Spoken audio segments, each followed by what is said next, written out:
Seja muito bem-vindo. Eu sou o Leandro Zago. Eu sou o Guilherme Tripa. E você está na Golden Cast. Então, mais um vídeo aí para trazer para você as informações de mercado, o que está acontecendo, as novidades aí no mundo. Se você gosta de conteúdo de mercado, de criptomoeda, já deixa seu like, já clica aqui em se inscrever, comenta, deixa os comentários para a gente responder, beleza? E bora pro vídeo. Então, se você está acompanhando aí o mercado de criptomoedas, o mercado no geral, você está vendo aí que a gente ainda está enrolando no preço aí de $20 mil e tem muita gente que está com medo da Bitcoin aí perder o valor dos $20 mil, né? Aonde que a gente está. E você está com medo da gente perder os $20 mil? Você acha que é o fundo? Qual é que é? Ela já perdeu, né? Pra falar a É, verdade. Ela já perdeu os 20 mil, voltou pra cima e tá lá, fazendo muito esforço pra não cair. exatamente agora a gente está em $20 mil e 9. Então a gente está na casquinha. Você acha que a gente vai descer do patamar de $20 mil? Por exemplo, algumas pessoas aí que eu vejo fazendo análise do mercado falando que a gente vai para 10, 12, $6 mil. Ah, o povo fica desesperado e fala qualquer coisa, né? Mas ó, eu acho sim que a gente vai cair pra baixo de 20. Uhum. Qual que é o fundo aí que E você esperaria? em preço, É, teria que ser perto de 14, 13. 13, É o que 14 eu seria quero o ver. fundo total. Você acha que a gente vai É o que ficar eu muito acho tempo? plausível, é o que eu Tá. acho plausível acontecer. Menos que isso eu não acho, eu acho pouco plausível acontecer. Aham, descer para baixo de 6, por exemplo. Não. Eu acho bem pouco provável. Aham. Assim, é tão provável quanto a gente subir para 60 semana que vem. Ok. Tá bom. Ok. E você acha que a gente vai, se a gente chegasse a $14 mil, você acha que a gente ia ficar enrolando muito tempo Ah, não. lá ou seria uma agulhada? É, mas uma queda maior do que o que a gente está tendo agora vai ter que ser respondida rápido.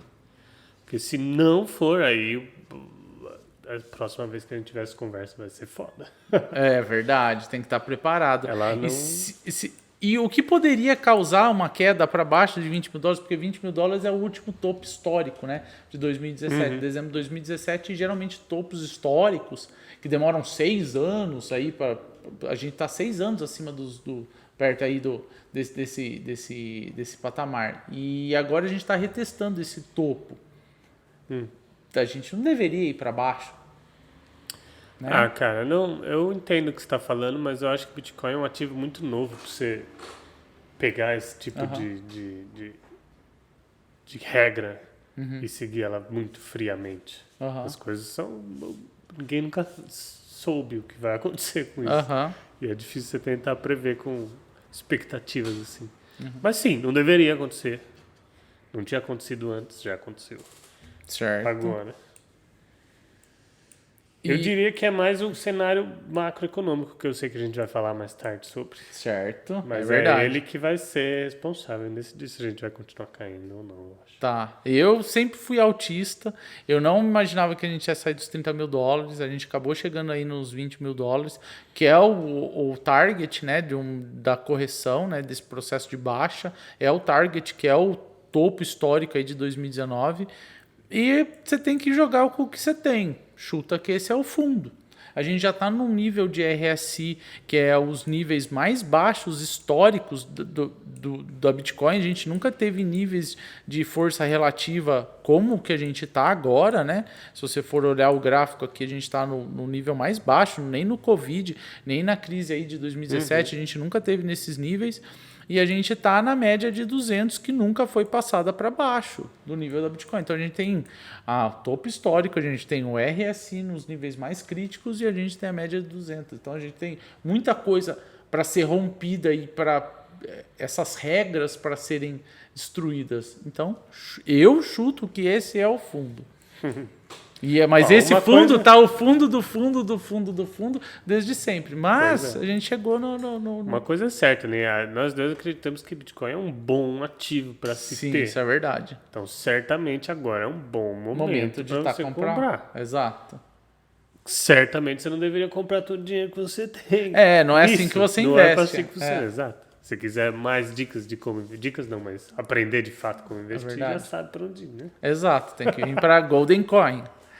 Mas se você tá com se você pretende, se você gosta do Bitcoin, você certamente deveria estar comprando. Se você acha que você não tem o bastante ainda, Exato, né? é uma boa oportunidade. Começar a fazer aporte, né? Seria uma boa entrada para fazer aporte.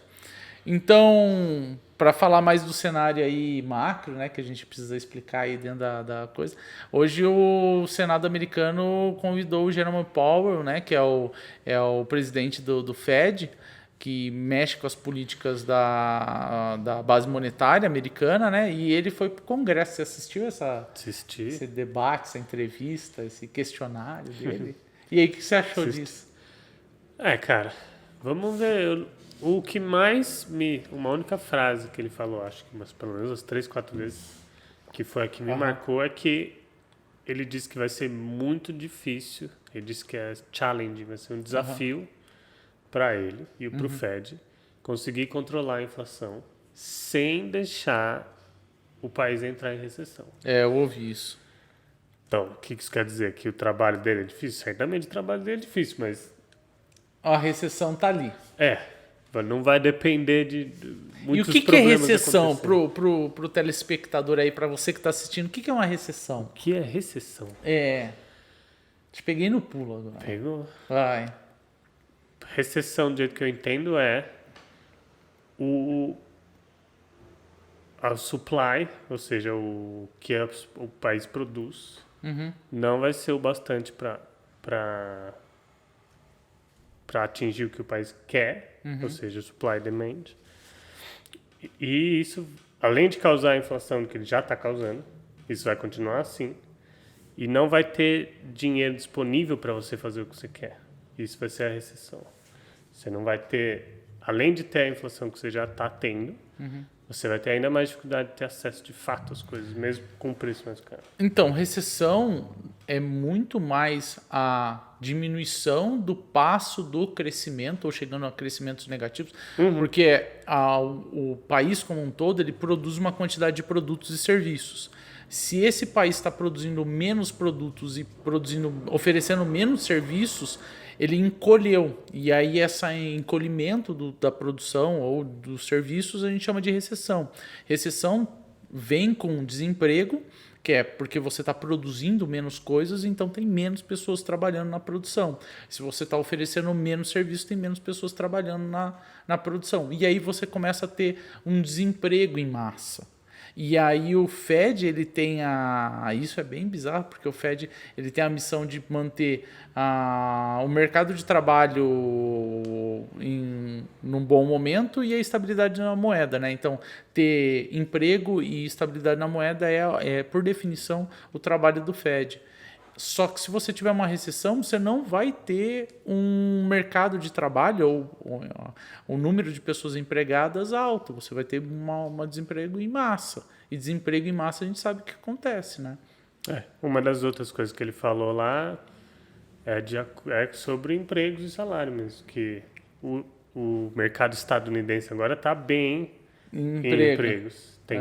Tem muitas vagas e pouca gente para preencher. Por que está assim? Você acredita nisso? Se está assim, são que os dados que eles divulgam são esses. Então você acredita nos dados? Eu acho que até tá certo, porque assim, imagine na pandemia, onde o governo muda o cálculo de emprego ou desemprego, né? Então a pessoa está em casa e está recebendo um salário do governo. Então, para o governo ela está empregada, mas ela não está empregada porque ela não está produzindo, mas ela está recebendo salário. Então, para que ela vai voltar a trabalhar de fato? Então, o mercado de trabalho no papel, a definição do Jerome Powell é que o mercado americano está hot, está quente, está fervendo. Mas é óbvio que tá. Você estava dando dinheiro para o cara ficar em casa e ele não vai querer voltar a trabalhar se ele está continuando a ganhar dinheiro em casa. É óbvio. Né? Mas isso não corresponde à realidade. Então, eu acredito... É justamente esse problema, porque isso vai fazer a inflação subir também. Que faz aumentar o salário das pessoas, porque se não tem ninguém para trabalhar, o cara vai ter que pagar mais para que alguém aceite trabalhar. Ou não, ou ele fecha a fábrica. Sim. Para que ele vai arriscar o mercado? Não, você tem que assumir que o coisa dele vai funcionar e dar lucro. Se ele parar de dar lucro, ele vai fechar. Porque Tá, é. É nóis. Tá, então Beleza. vou dar uma Então, pausa. vai ser- Vou dar uma pausa. Funciona assim, ó. Se o cara tem dinheiro e ele tem uma fábrica, é só para explicar para você. Se o cara tem dinheiro e tem uma fábrica, no momento que ele tem prejuízo, ele não aposta mais no mercado. Ele fecha a fábrica, manda você embora, mas ele não perde dinheiro. Ele não entra no prejuízo. Então, dentro desse negócio, eu vou empregar, vou subir o salário. Se ele achar que o risco dele te empregar para produzir coisas vai ser maior do que o lucro que ele vai receber no final da história, ele fecha a fábrica. Mano, você não tá errado, mas você tá levando isso só de consideração de um lado. Ah, sim. Tem coisas que são produzidas e vão vender, Sim, certo? sim, comida. Tem produtos e serviços que comida, vão combustível, funcionar. precisa Agora, ter. o dono de um cabeleireiro talvez feche, porque nem todo mundo vai querer cortar cabelo. Uhum. Então, a economia é tudo isso junto. Aham. Não é só o cara que tem risco de fechar agora. Tem gente Sim, claro. e tem vários setores que vão continuar funcionando. Não, setores essenciais, comida, roupa, esse E tipo de esses coisa também precisa. estão na mesma situação. Aham, Segundo o Paulo e os dados que ele tem. aham, aham. Então, nessas condições, o salário das pessoas vai subir. Uhum.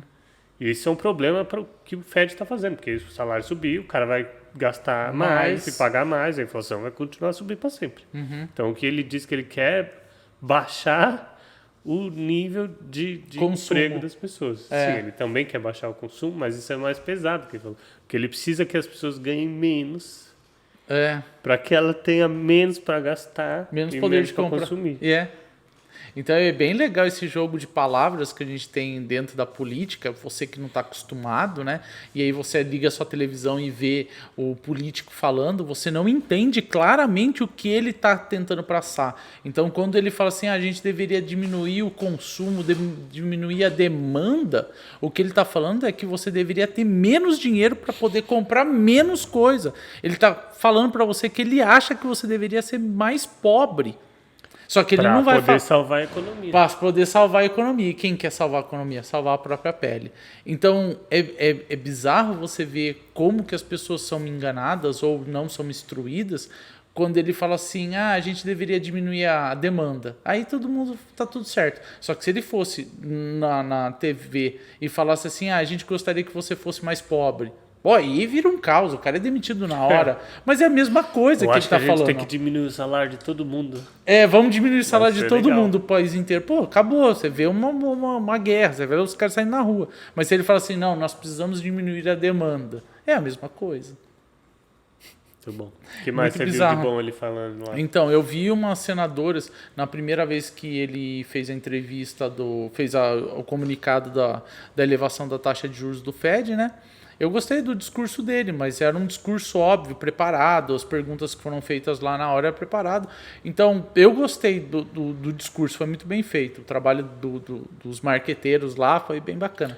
Só que agora no Senado eu achei que ele foi muito mais evasivo e muito mais vago dentro das respostas dele. E, por exemplo, teve uma senadora lá que foi muito... É óbvio, né? É um jogo político, é um show, né? Ninguém tá lá para salvar você. Todo mundo tá lá para se salvar. Mas foi legal uma das senadoras lá que ela colocou a população do estado dela em cima de tudo. Ela falou, olha, eu entendo que a gente está passando por um processo inflacionário mundial, mas eu tenho que olhar para o meu estado. No meu estado os preços estão subindo e a gente precisa fazer alguma coisa. Se o preço do combustível está subindo por causa da guerra ou não está subindo, vocês, dentro da política econômica, já deveriam estar preparado para isso. Vocês não podem ser pego de calças curtas. Aí o Jerome Powell esquivou, falando que isso é um cartel, que ele não pode mexer com os preços, porque a gente vive dentro de um mercado que é um mercado global, e titubeou. E isso mostra, na minha opinião, a fraqueza desses poderes centrais. Para que a gente tem um banco central ou uma política econômica se o cara não pode fazer nada? É tudo o preço do mercado que dita. E aí a gente tem esses dois lados. Ou a gente é totalmente desregulamentado e o preço é o preço do mercado, Ou a gente tem o Fed, que deveria ser a proposta do banco, que é para entrar metendo o pé e falando, filho, não é desse jeito não, a gente tem que fazer tal coisa. E usar o poder econômico do Fed para mexer.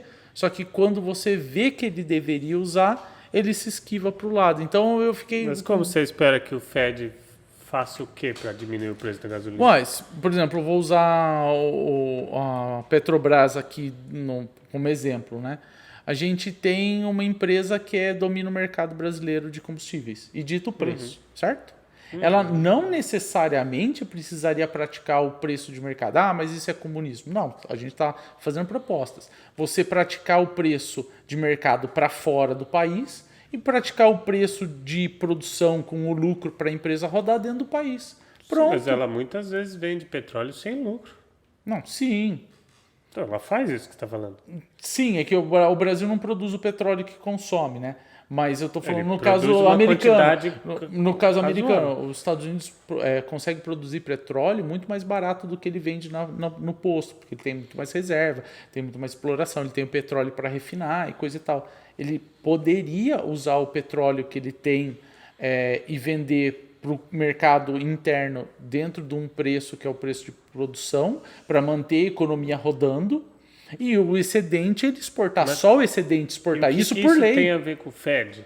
O Fed poderia vir falando uma política monetária, falando, olha, a gente precisa estimular, já que eles são Você os acha que o especialistas... Fed deveria aconselhar o governo em como... Sim, óbvio, se tratar eles são a os especialistas em economia, eles deveriam fazer eles esse não papel. são os únicos especialistas em economia. Não, mas eles estão lá por algum propósito, né? Então, sim, o propósito dele é controlar a taxa de juros. Então, mas É a taxa só de juros... única e Então, mas a exclusivamente taxa de juros é um poder mínimo que, no geral, dos fatores, não faz muita coisa. Não, certamente faz coisas.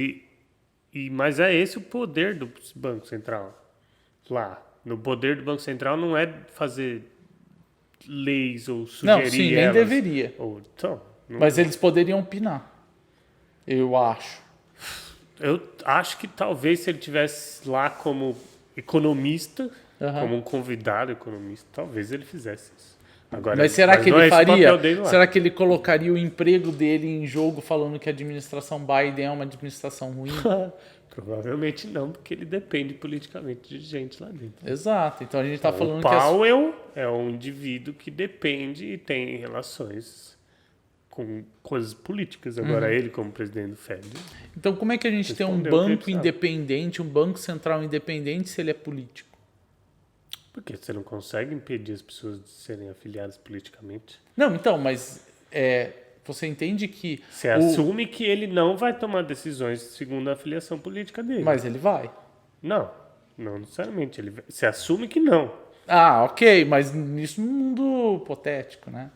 Não, no mundo real, você assume que ele não vai tomar esse tipo de decisão. Mas quem que você vai botar lá que não vai tomar esse tipo de decisão? Então, na verdade, ele nem deveria existir. Porque você está criando uma função que você assume que ele não vai ser motivado politicamente. Mas não tem como, né?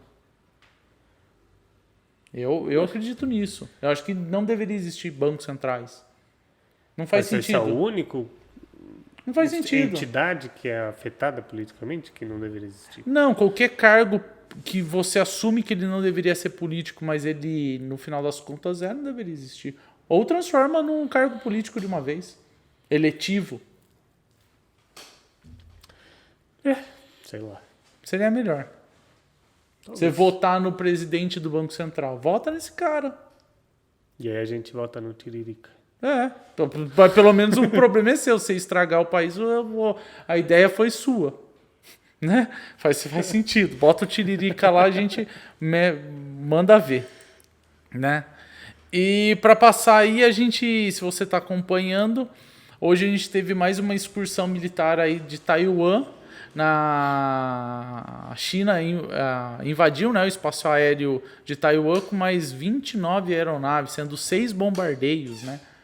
Então, parece que o mundo aí tá pegando fogo. Você tá com medo de mais uma guerra. Eu tô com medo de mais uma guerra, cara. Porque se os mercados... Geralmente o mercado vem corresponder o que vai acontecer no futuro, né? Igual, por exemplo, a 11 de setembro, os mercados já estavam caindo antes de cair a Torre Gêmea. Então, os insiders já sabem mais ou menos o que vai acontecer, né? Então, se o mercado começar a cair muito, pode ser aí o significado de uma próxima guerra, assim como foi quando começou a cair o mercado e iniciou a guerra na Ucrânia. O mercado já estava caindo e depois começou a guerra na Ucrânia. Né? Pode ser, pode. Né? E a gente vê aí uma excursão militar da China e os Estados Unidos falando que está cometido, né, de defender a ilha de Taiwan. Pô, a gente pode ver aí uma crise mais séria do que está sendo aí da Ucrânia. Você acha que é possível? É possível, mas eu duvido que alguém tenha expectativa de que isso vai acontecer. Eu não tenho. Eu não esperava que a acho Rússia ia invadir a Ucrânia, invadiu. Sim. Eu acho que se a hora da China tentar dar um golpe fatal na hegemonia americana, a hora é agora. Não tem hora melhor para ela começar uma guerra. Isso eu concordo. Que a economia do jeito que ela tá fragilizada de fato. Né? E que certamente agora é um bom momento para você tomar decisões estúpidas. Se ele começar uma guerra agora, os Estados Unidos não tem nem como responder. Porque ele tem um fronte com a Rússia. Se a Ucrânia parar de receber armamento dos Estados Unidos, que é o Lending Lease, né, que eles começaram, se parar, a Rússia invade o leste europeu. E se ela começar a ajudar Taiwan, ela tem 2 frontes para fazer, com 2 países. E aí, meu amigo, aí o negócio vem feio para o nosso lado, né? Que é o próximo tópico aqui da discussão, que é o que fazer se começar uma guerra nuclear lá no norte. O que você faria? Cai um monte de bomba lá, começa... Certamente a primeira coisa que precisa ser feita é você ir no mercado comprar um monte de papel higiênico. Né? Certeza. Igual na pandemia, vai lá e escava com estoque de papel higiênico. Meu senhor, né, velho? O que a gente viu? A população não está nem um pouco preparada para passar por um evento assim. Não, nem de perto. Nem aqueles... Tem gente estadunidense que é... Maluco, né? Cara, a gente chama de maluco, mas o cara tem um bunker na casa dele, tem estoque de sei lá quantos anos de comida. Será Agora, que... fora esse cara, ninguém tem como se proteger se isso começar. Esse cara vai estar dando risada da gente, que não Vai, fez fácil. um bunker, que não guardou água, que não guardou comida. Esse cara vai estar dando risada. Com Né? certeza. E aí, o que você faria? E eu faria? O que eu faria? Acho que eu começava a cavucar a terra, ir para baixo da terra, faria um bunker, comprar um monte... Bunker de areia cavada só? Tem que começar de um jeito, né? Tem que começar de um jeito. Comprava um monte de arroz, feijão, um monte de grão, né? Para poder ser estocado no vácuo, porque dura muito mais, né? Compra um monte de galão de plástico, enche de grão, tira o ar, com uma bomba de sucção. Vixe, mas ainda você correria, então. Vai ser correria. Você tem, segundo a análise aí que a gente tem, se começar uma guerra nuclear de verdade, de fato, a gente tem aí 2-3 meses até a Terra chegar a menos 20 graus Celsius. Porque a gente vai ter o inverno nuclear. Tá dizendo guerra com bombas que respondem à primeira bomba. Exato, tem que ser guerras nucleares. Você joga uma bomba nuclear e o cara joga outra bomba nuclear. É mais fácil você encher a cara até morrer. Você acha que é mais fácil você morrer alegre? Do que tentar sobreviver triste. Porque você acha que eles vão parar de jogar bomba só porque... Então funciona o seguinte, se começar uma guerra nuclear e começar a cair bomba para tudo que é lado, a gente vai fazer um churrasco e você está convidado para participar do churrasco do Apocalipse, tá bom? Muito bom. Né? É uma boa, você participa. Lendário churrasco do Apocalipse. Cezinha disse que participa, então já somos em 3, entendeu? Então não vai estar só eu e você olhando para as explosões, vai ter mais gente. Pode ficar tranquilo. E aí, para continuar, por último, nosso tópico aqui, falando da Chainlink, né, e da FET, que a FET diz que passou o número de usuários da Chainlink, de utilidade. Pelo que eu li, quem disse isso foi uma agência, como chama isso? Um site que analisa cripto. Foi ele que disse isso. E para você que não conhece, né, a Chainlink é uma blockchain de oráculo, onde ela faz o depósito de certas informações para fazer verificabilidade das informações, né? Então, é um jeito de você verificar verdades dentro da blockchain e é utilizado, por exemplo, para preço de ativo, para condição do tempo, para temperatura nos lugares, para vários tipos de informação que você precisa ter uma informação correta, né? E a FET é a moeda da Bosch, é uma blockchain da Bosch, daquela fábrica de ferramentas, chama Bosch. Eu acho que todo mundo conhece, né? Eu acho que a Bosch, ela não comprou a coisa inteira. Ela participa da empresa que é a FET. Eu não sei se ela é a dona também. Eu também não sei se ela é dona, mas... Ela certamente tem dinheiro lá dentro. E ela usa e etc e tal. Mas é uma empresa que funciona por si só, a FET. E a FET desenvolve inteligência artificial. E essa empresa, esse site aí está falando que a FET está tendo mais uso do que a Chainlink, que é o maior oráculo. Acho que a Chainlink está em qual posição aqui nas coins? Você sabe? Não. Então vamos ver. Top 50 com certeza. Top 50 com certeza. Deixa eu ver aqui o CoinMarketCap. Você pode ver na CoinMarketCap aí o ranking das criptomoedas, né? E a Chainlink está exatamente na 22ª posição. Então, a FET, ela que está na posição... Deixa eu ver, a FET aqui está na posição de 308. Está tendo mais utilidade de uma moeda que está na posição 22. Bem bacana, né? Mas eu acho que eu li isso e isso era bem momentaneamente. Então você acha que foi só um dia, usou mais num dia, então vamos tacar a notícia. Pra te enganar. Não, pra te enganar, ele de fato teve mais smart contracts que aconteceram na FET em 24 horas do que na Chainlink naquele dia. Agora, não dá pra saber o que é que aconteceu. E eles estão falando só no Ethereum, né? A Chainlink é oráculo de outras coisas. chains. A FET só funciona na própria mainnet dali no Ethereum, eu acho. Só dentro da Ethereum, a FET. Então, eu acho FET muito da hora. Eu gosto da FET também. Eu tenho FET ainda. Eu ainda tenho FET guardado, mas pouquinho, não tenho um monte. Tenho tanto. Da hora. Mas é mais que bano. Vamos botar a FET pra rodar. Ela tá com cheio de vários robôs dela que verificam preço, fazem trades pra você. Muito bacana. Então, se você gostou do vídeo, se você gosta desse tipo de conteúdo, se inscreve no canal, clica no sininho, dá o joinha, beleza? Que a gente está fazendo esse vídeo para você. Maravilha? Muito bom. Então, beleza. A gente fica por aqui. Valeu. Falou.